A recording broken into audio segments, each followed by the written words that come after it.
മതി. ദാ വന്നു. ഉടുക്കുമ്പോ എങ്ങനെയുണ്ടെന്ന് കണ്ടാ മതി, അല്ലാതെ വലിയ അണിഞ്ഞൊരുങ്ങൊന്നും വേണ്ട. ദാ വരുന്നേ. കൊള്ളാം, നല്ല കളറ്. കൊള്ളാവോ? സാരി കൊള്ളാം. ഇപ്പൊ ഇതൊന്നും വാങ്ങാൻ നിൽക്കണ്ടായിരുന്നു, പെർമനന്റ് ആയിട്ട് മതിയായിരുന്നു ഇതൊക്കെ. അച്ഛന്റെ വിചാരം ഞാൻ പുള്ളിക്ക് മാത്രം ഒന്നും കൊണ്ടുവന്നിട്ടില്ലെന്നാ. കൊണ്ടുവന്നിട്ടുണ്ടോ? സന്ധ്യ ആവട്ടെ, എടുത്തു കൊടുക്കാം. ചേട്ടാ നേര് പറ, ഈ സാരി ആര് സെലക്ട് ചെയ്തെന്നതാ? ചേട്ടൻ ഏതായാലും ഇങ്ങനെ ഒരു സെലക്ഷൻ നടത്താനൊന്നും വളർന്നിട്ടില്ല. ഏതോ നല്ല ടേസ്റ്റ് ഉള്ള പെമ്പിള്ളേര് സെലക്ട് ചെയ്ത് തന്നല്ലോ ഇത്. ഉള്ളത് പറ. അതെ. ആരാ പെണ്ണ്? പെണ്ണ് എന്റെ ഒപ്പം വർക്ക് ചെയ്യുന്നൊരു പെണ്ണ്. പേര് അമ്പിളി. കല്യാണം കഴിച്ചാണോ? അല്ല. സുന്ദരിയാണോ? അതെ. എവിടുത്തെ കാര്യ? അവിടുത്തെ കാര്യം തന്നെയാ. വീട്ടിലാരൊക്കെ ഉണ്ട്? അച്ഛനും അമ്മയുണ്ട്. അച്ഛൻ അഡ്വക്കേറ്റാ, ഒരു ചേട്ടനുള്ളത് അഡ്വക്കേറ്റാ. വേറെ പ്രാരാബ്ദമൊന്നുമില്ല. ജാതി? നമ്മുടെ ജാതി. അമ്മേ കേട്ടോ ഇത്? ഓ, അതിനിപ്പോ എന്താ, ടൗണിലാവുമ്പോ അങ്ങനെയൊക്കെയാ. തുണി എടുത്തു കൊടുത്തെന്നും കൂടെ സിനിമയ്ക്ക് പോയെന്നും ഒക്കെ ഇരിക്കും. അവിടെയുള്ള പെമ്പിളർക്ക് അതൊന്നൊരു ദൂഷ്യമല്ല. ശരിക്കും കൊളുത്തി കിടക്കാണോ? അയ്യേ,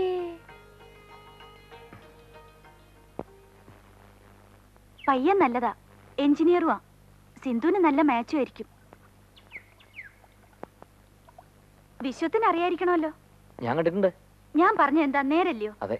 പിന്നെ എന്റെ ഹസ്ബൻഡിന്റെ കുടുംബത്തിൽപ്പെട്ടതായതുകൊണ്ട് പറയല്ല, നല്ല സ്വഭാവമാ.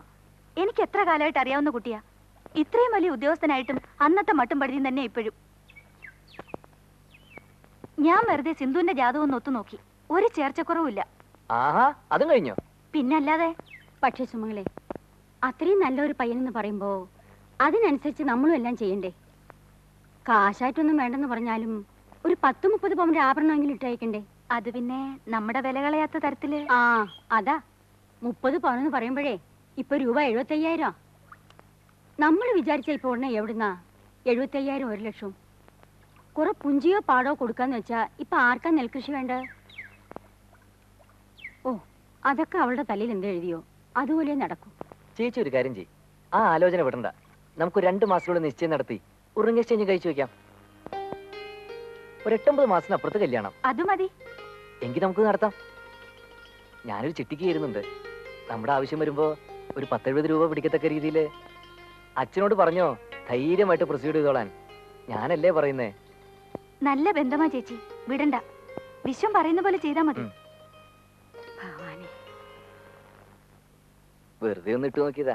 നോക്കിയപ്പോ വലിയ പ്രതിഷേധമൊന്നും കാണാനില്ല. എന്താ ധൃതി? ധൃതിയോ? കൂടെ പഠിച്ചിരുന്നവന്മാരിലെ എന്നേ പെണ്ണ് കിട്ടി കഴിഞ്ഞു. ചിലര് 2 തന്തമാര് വരെയായി. ഇവിടെ അമ്പിളിയുടെ വീട്ടിലെങ്ങനെയാ? അച്ഛൻ എന്ത് പറയുന്നു? ഹാപ്പി ആയിരിക്കണമെന്ന് തോന്നുന്നു. ഒരു ദിവസം വീട് വരെ ഒന്ന് വരേണ്ടി വരും. ഇപ്പൊ വേണേ വരാലോ. ഇപ്പൊ വേണ്ട, വരേണ്ടപ്പോ ഞാൻ പറയാം. ഓഫീസിൽ MD-യുടെ റിയാക്ഷൻ എങ്ങനെയായിരിക്കുമോ എന്തോ. അങ്ങേരുടെ കാര്യം നമ്മൾ എന്തിനാ തിരക്കുന്നേ? അല്ല, പുള്ളി ആളൊരു പ്രത്യേക സ്വഭാവക്കാരനാന്നല്ലയോ പറയുന്നത്. പ്രത്യേക സ്വഭാവമൊക്കെ എടുക്കേണ്ടവരടുത്തേ എടുക്കൂ. സക്സസ്ഫുൾ ആവുന്ന തോന്നുന്നിടത്തെ പുള്ളി ട്രൈ ചെയ്യും, അല്ലാത്തവരെ ഒഴിവാക്കി കളയും.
പെണ്ണിനെ കൊണ്ട് തരാമെന്ന് പറഞ്ഞ് കാശ് മേടിച്ചോണ്ട് പോയിട്ട് ഒടുവിൽ പെണ്ണുമില്ല കാശുമില്ല. അല്ലടാ ബാസ്റ്റേഡ്. അയ്യോ, നീ എന്താ വിചാരിച്ചേ? എന്തെങ്കിലും എന്റെ മുമ്പിൽ ഒന്ന് ചാടത്തില്ലെന്ന്? ഞാൻ നിന്റെ കയ്യിൽ ഏൽപ്പിച്ച 2000 രൂപയായി എണ്ണിത്തരാതെ നിന്നെ ഇവിടുന്ന് വിടുന്ന പ്രശ്നമില്ല. നിങ്ങൾ ഉദ്ദേശിക്കുന്ന ആളല്ല ഞാൻ. You are totally mistaken. Please listen to me. അഭ്യാസം ഇറക്കാതെ വെയ്യടാ പട്ടി കാശ്. മാന്യത വിചാരിച്ച് ഞാൻ നിന്നെ കണ്ടിട്ട് കാണാത്ത പോലെ പൊയ്ക്കോളൂ എന്ന് കരുതി. എനിക്ക് അതിൽ കുറച്ചുള്ള മാന്യത മതി. എടാ, സ്ട്രീറ്റിൽ നിന്ന് വന്നവനാ ഞാനും. ശരിക്ക് കഷ്ടപ്പെട്ടിട്ടാ കാശുണ്ടാക്കുന്നത്. കാണാൻ കൊള്ളാവുന്ന ഒരു ചരക്കിനെ കാണിച്ചു തന്നിട്ട് 2000 രൂപ കൊടുത്താൽ അവളെ ബുക്ക് ചെയ്തുകൊണ്ട് തരാമെന്നും പറഞ്ഞ് എന്നെ പറ്റിച്ച് കാശും കൊണ്ട് മുങ്ങിയ കള്ളം. 2000 ഉലുവ പോയത് മിച്ചം. ഇന്ന് വരെ പെണ്ണിനെയും കണ്ടിട്ടില്ല, ഇവനെയും കണ്ടിട്ടില്ല. നിങ്ങൾ ആരെങ്കിലും പറ്റിച്ചായിരിക്കും, പക്ഷെ അത് ഞാനല്ല. സി, എന്റെ address card. I M Viswanathan. ഇവിടെ ഫീനിക്സ് എക്സ്പോർട്സിലെ പ്രൊഫഷണൽ ഓഫീസറാണ് ഞാൻ. നിങ്ങൾ ഈ കാർഡ് ഒന്ന് വെരിഫൈ ചെയ്ത് നോക്കണം before jumping in conclusions.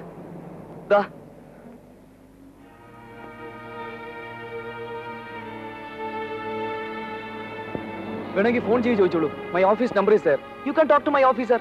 He will confirm my statements. What is this? വണ്ടി കയറ്. അയ്യോടാ വണ്ടിയിൽ. ഫോൺ ചെയ്യണ്ട, ഞാൻ വരാൻ നിന്റെ കൂടെ.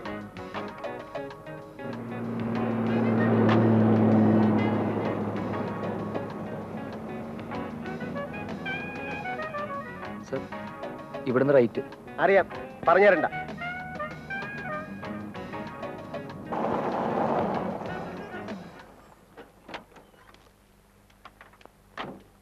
See, this is my office. ഞാൻ അപ്പോഴേ പറഞ്ഞില്ലേ നിങ്ങൾക്ക് ആള് കയറ്റിന്ന്. ഇൻഫാക്ട് ഞാൻ മതി മതി, നീ ആഫീസിൽ കയറ്, ഞാൻ നോക്കട്ടെ.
സാറിനെ വിളിക്കുന്നു, അങ്ങോട്ട് ചെല്ലാം.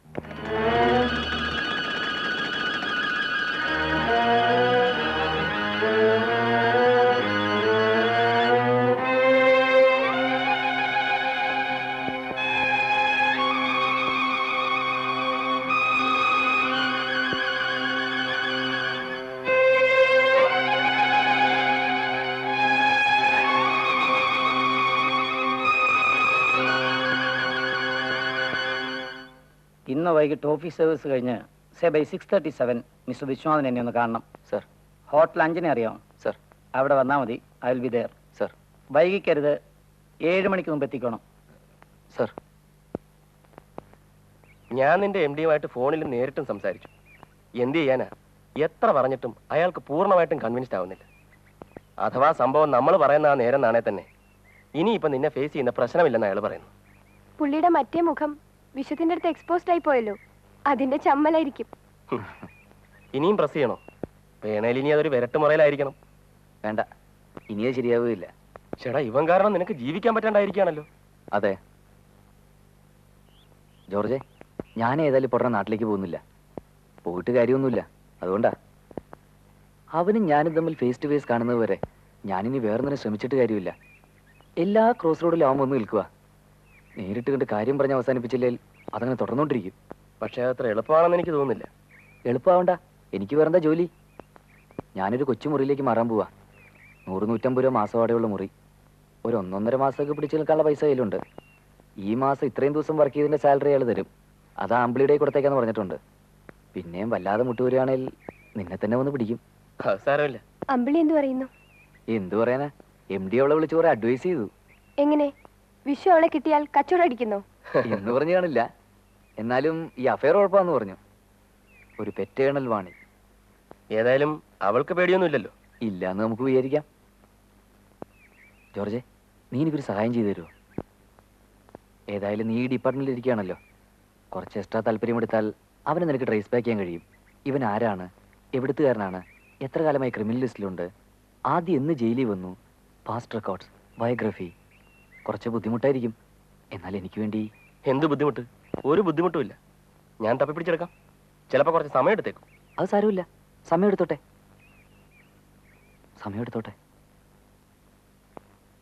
അവൻ ആദ്യം ഒരു ജയിലിൽ കിടക്കുന്നത് ഒരു 9 വർഷം മുമ്പാ. അന്ന് പുള്ളിക്ക് ഒരു 18 വയസ്സ് വരും. അതിനു മുമ്പ് ചില പെറ്റി കേസുകളിലൊക്കെ പെട്ടിട്ടുള്ളതിന്റെ ഹിസ്റ്ററിയാ. പിന്നെ പലപ്പോഴുമാണ്. ഏറ്റവും ഒടുവിൽ വന്നു പോയിട്ട് ഇപ്പൊ 1.5 കൊല്ലമാവും. ഇവിടെ വരുമ്പോ പുള്ളിയുടെ അഡ്രസ് എന്താ? അങ്ങനെ വലിയ അഡ്രസ് ഒന്നുമില്ല. ഒരു ദുർഗുണ പരിഹാര പാഠശാലയിൽ നിന്നാ പുള്ളി ഇവിടെ എത്തുന്നത്. അതെ, അതിന്റെ അഡ്രസ് വേണേ ഞാൻ തരാം. അവൻ ഇവിടെ വരുമ്പോ ഞാനിവിടെ ചാർജ് എടുത്തിട്ടില്ല. എന്നാ പോകുമ്പോ ഞാനുണ്ട്. എനിക്ക് ആളെ നന്നായിട്ടറിയാം. ഇവിടെ അവൻ എങ്ങനെയായിരുന്നു? എങ്ങനെയായിരുന്നു എന്ന് ചോദിച്ചാൽ ക്രിമിനൽ ടെൻഡൻസിയാ. അത് പിന്നെ രക്തത്തിലുള്ളതല്ലേ, കാണാതിരിക്കുമോ? ഒരു 12 വയസ്സൊക്കെ ആയപ്പോ തന്നെ പുള്ളിയെ ചിലർ കേസുകൾ പിടിച്ച് അടി കൊടുത്തിട്ടുണ്ട്. അവസാനം പോയപ്പോ ശരിക്കു പറഞ്ഞാൽ ഞങ്ങളുടെ ഒരു തലവേദന തീരുകയായിരുന്നു. അവനെ ഇവിടെ ആരും ഉണ്ടെന്നാക്കി? ഞാനിവിടെ ഇല്ലായിരുന്നുകൊണ്ട് എനിക്ക് അതേപ്പറ്റി കൃത്യമായിട്ട് അറിഞ്ഞുകൂടാ. ഒരു അനാഥാലയത്തിൽ നിന്നാണ് അവനിവിടെ കൊണ്ടാക്കിയത്. ഏതാണ്ട് 10-11 വയസ്സുള്ളപ്പോൾ. ഒരു 4-5 വയസ്സുള്ളപ്പോൾ തന്നെ അവനൊരു പ്രോബ്ലം ചെയ്യില്ലായിരുന്നു. അന്ന് ഞാനിവിടെ ഉണ്ട്. 10-11 വയസ്സ് വരെ ഞങ്ങൾ ശരിക്കും നോക്കി. പക്ഷെ ഞങ്ങളുടെ ശ്രമം വിജയിക്കണമെന്ന് കർത്താവ് ഇച്ഛിച്ചില്ല. ആ കുട്ടിയെ ഇവിടെ കൊണ്ടാക്കിയത് അവന്റെ അച്ഛനും അമ്മയും? അവന്റെ അച്ഛനും അമ്മയും എല്ലാം ദൈവമാ. ഒരു ക്രിസ്മസ് കാലത്ത്, വെളുപ്പാൻ കാലത്ത്, ദേ ഈ തിരുരൂപത്തിന് മുമ്പിൽ കിടന്ന് കരയുന്ന ഒരു കുഞ്ഞായിട്ടാ ഞാൻ ആദ്യം അവനെ കാണുന്നത്. എനിക്കിപ്പോഴും ഓർമ്മയുണ്ട്. നല്ല മഞ്ഞത്ത് പ്രസവിച്ച് 1-2 ദിവസം പ്രായമുള്ള ഒരു കുഞ്ഞ്. ഇവിടെ ഞങ്ങൾക്ക് ഒരുപാട് കുഞ്ഞുങ്ങളെ കിട്ടിയിട്ടുള്ളത് ഈ തിരുരൂപത്തിന്റെ മുമ്പിൽ നിന്നാ. പാപികളായ അമ്മമാര് കർത്താവിന് ഭാരമേൽപ്പിച്ചു കൊടുക്കുന്ന കുഞ്ഞുങ്ങള്. ഇനിയിപ്പോ അമ്മ പറഞ്ഞതുപോലെ കർത്താവിനോട് തന്നെ തിരക്കണം. അതെ, പക്ഷെ അതിനു മുമ്പ് എനിക്ക് ഒരാളോടുകൂടി ഒന്ന് ചോദിക്കാനുണ്ട്. ചോദിക്കുന്നതിന്റെ പ്രിപ്പറേഷനായി എനിക്കൊരു 2 കുപ്പി മാക്ഡോവൽ വാങ്ങിക്കണം. പോടാ, അനാവശ്യം ചോദിക്കുന്നു. പോയി പണി നോക്കടാ, പോടാ.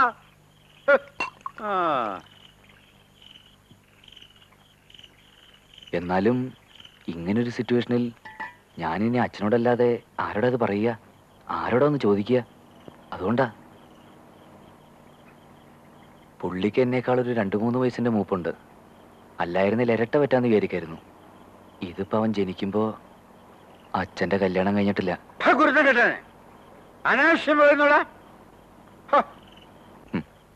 അല്ലേ പിന്നെ നീ പാവ അമ്മയോട് ചോദിക്കേണ്ടി വരും. വേണ്ട വേണ്ട, പട്ടിണി തീട്ടം ചവിട്ടിയ മാതിരി ഇനി എല്ലായിടും അറിയണ്ട. എന്നാ വേണ്ട. വേണ്ട. രക്തബന്ധമുണ്ടെന്നൊരു ഉറപ്പ് കിട്ടിയിരുന്നതിൽ ആ വിവരം പുള്ളിയൊന്ന് അറിയിക്കായിരുന്നു. അണ്ണാ ചതിക്കരുത്, രക്ഷപ്പെട്ടോട്ടെ എന്നങ്ങ് റിക്വസ്റ്റ് ചെയ്യായിരുന്നു. അല്ലെ കൂടെ അങ്ങ് എടുത്തു എന്ന് പറയായിരുന്നു. ഇതിലും സേഫ് അതാ. അതൊന്നും വേണ്ട. അല്ല, ഇത്രയൊക്കെ ആയിട്ട് ഞാൻ ചോദിച്ചതിന് അച്ഛനും സ്ട്രെയിറ്റ് റിപ്ലൈ പറഞ്ഞില്ല. എന്ത്? അച്ഛന്റെ മോന്റെ നിലനിൽപ്പിന്റെ പ്രശ്നമായിട്ട് അച്ഛനത് എടുക്കണം. മനുഷ്യന്റെ നിലനിൽപ്പ് അവന്റെ നിശ്ചയത്തിലോ പിടിപാടിലോ അല്ല നിൽക്കുന്നത്. അല്ല, മനുഷ്യരാശി കോടാനുകോടി വർഷങ്ങളായി ജനനങ്ങളിലൂടെയും മരണങ്ങളിലൂടെയും കടന്നു പോകുന്നതിനിടയ്ക്ക് ഇക്കണ്ട ഗോളങ്ങളിലൊക്കെ എന്തെല്ലാം സംഭവങ്ങൾ. ഓ കുഴഞ്ഞു. ഇങ്ങോട്ട്. ആണെന്നോ അല്ലെന്നോ പറയുന്നില്ല. പുള്ളിയുടെ സ്വഭാവം വെച്ച് നോക്കുമ്പോ പക്ഷെ പുള്ളി ഒന്നും കമ്മിറ്റ് ചെയ്യുന്നില്ല. അത് ഞാൻ നോട്ട് ചെയ്തു. വെറുതെ കള്ളടിച്ച് ഉഴപ്പുവരുന്നെന്ന് തോന്നുന്നേ.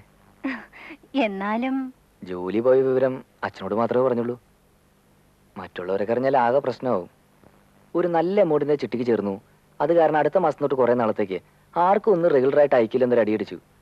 അമ്മയ്ക്ക് ഇത് കേട്ടപ്പോ ഭയങ്കര സന്തോഷം. പാവമ്മ. പോരാൻ നേരത്തെ അച്ഛൻ രഹസ്യമായിട്ട് കുറച്ച് കാശ് തന്നു.